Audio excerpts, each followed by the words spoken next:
Share and also ஒரு lesson learned things வந்து பார்க்க போகிறோம். ஏன்னா ஸ்டாக் மார்க்கெட்டை பொறுத்தவரையும் இன்வெஸ்ட் பண்ணிவிட்டு காமாக இருந்தால் எப்பயுமே நல்லதாகவே தான் நடக்கும், நல்ல ரிட்டர்ன்ஸும் கிடைக்கும். ஸோ இந்த ஸ்டாக் வந்து பார்த்திங்கன்னா 3M இந்தியான்னு சொல்லிட்டு கன்சூமர் டூரேபிளில் இருக்கிற ஒரு ஸ்டாக்கு. இந்த ஸ்டாக் வந்து பார்த்திங்கன்னா நான் ஒரு 23,000 கிட்ட நான் வாங்கி ஒரு 1.5 வருஷம் கிட்ட ஆகுது. பட் நம்ம சப்ஸ்கிரைபர் எல்லாத்துக்குமே வந்து செக் பண்ணுங்கள் அப்படின்னு சொல்லிட்டு இந்த 30,000 லெவல் கிட்ட நான் வந்து சொல்லியிருந்தேன். ஒரு 5,000 6,000 போக வாய்ப்பு அதிகமாகவே இருக்குது, டிவிடெண்டும் கொடுக்குறாங்க அப்படின்னு வந்து எல்லாமே வந்து நான் சொல்லியிருந்தேன் ஃப்ரெண்ட்ஸ். ஓகேங்களா. இப்போ என்ன ஆச்சு பார்த்தீங்க அப்படின்னா, அவங்க டிவிடெண்ட் நியூஸ் அறிவித்த பிறகு வந்து பார்த்திங்கன்னா லைட்டாக மேலே ஏறிச்சு இறங்குச்சு. ஆல்மோஸ்ட் ஸ்டாக் வந்து நல்ல அப்ரிசியேஷன் ஆகிருக்கு. 40,000 கிட்ட வந்து சொல்லியிருக்கு போயிருக்கு. அதுக்கப்புறம் நம்ம முன்னாடியே வீடியோ போட்டிருந்தோம் இதேமாரி, அதை வந்து நல்ல டிவிடெண்ட் கொடுக்குற ஸ்டாக்கு, ஃபண்டமெண்டலாக வந்து நல்லா இருக்கிற கம்பெனி. என்ன ஒரு திங்ஸ் என்னென்னா, இது வந்து ஒரு 30,000 மேலே இருக்கிறனால எல்லாமே வாங்க யோசிப்பாங்க.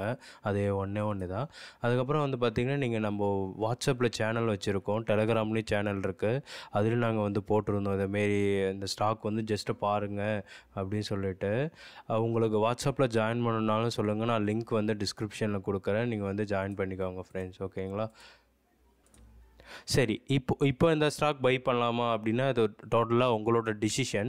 பட் வந்து இது ஜஸ்ட் லெசன் லேர்ன்ட் எக்ஸ்பீரியன்ஸ். நான் என்ன சொல்கிறேன் அப்படின்னா, நீங்கள் ஒரு ஸ்டாக் எப்பயுமே வாங்குறீங்க அப்படின்னா நல்ல ஃபண்டமெண்டலான ஸ்டாக் வாங்கிட்டீங்க, லோவில் வாங்கிட்டிங்கன்னா ஜஸ்ட் ஹோல்ட் பண்ணுங்கள். 1 இயரோ 2 இயரோ அந்த ஸ்டாக்கை விற்காத மாரி எப்பயுமே பிளான் பண்ணுங்கள். உங்களுக்கு நல்ல ரிட்டர்ன்ஸ் வந்து கிடைக்கும். இங்கே வந்து பார்த்திங்கன்னா வீக்லியில் கொடுக்குறேன்.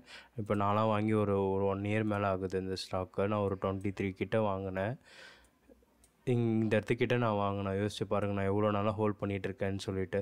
ஸோ அதுமாரி ஃபண்டமெண்டலாக நல்லா இருக்கிற ஸ்டாக்கு விலை அதிகமாக இருந்தாலும் நீங்கள் ஹோல்ட் பண்ணிங்கன்னா ஃப்யூச்சரில் வந்து நல்ல ரிட்டர்ன்ஸ் வந்து கிடைக்கும்.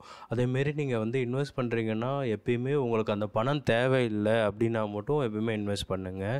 ஓகேங்களா. இது வந்து பைக்கால் இல்லை, ஜஸ்ட் எக்ஸ்பீரியன்ஸ், என்னோடய எக்ஸ்பீரியன்ஸை வந்து நான் ஷேர் பண்ணுறேன். இதேமாரி அதிக ரேட்டில் இருக்கிறது எம்ஆர்எஃப்லாம் பார்த்தீங்கன்னா 50,000ன்னு சொல்லிட்டு வாங்காமல் இருந்தாங்க. அது பார்த்திங்கன்னா 1,50,000 கிட்ட போச்சு. ஆல்மோஸ்ட் 3 மடங்கு கிட்ட லாபம்லாம் கொடுத்துருக்கு. ஸோ வந்து எப்போயுமே ஸ்டாக்கோட ப்ரைஸை பார்க்காதீங்க, அது வந்து நல்ல ஃபண்டமெண்டலாக குவாலிட்டியாக குட் ஸ்டாக்காக இருக்கான்னு மட்டும் பாருங்கள் ஃப்ரெண்ட்ஸ். அதுக்கப்புறம் நம்ம சேனலை நீங்கள் ஃபஸ்ட்டு பார்க்குறீங்க அப்படின்னா மறக்காமல் வந்து சப்ஸ்கிரைப் பட்டனை வந்து ப்ரெஸ் பண்ணுங்கள். Thank you friends.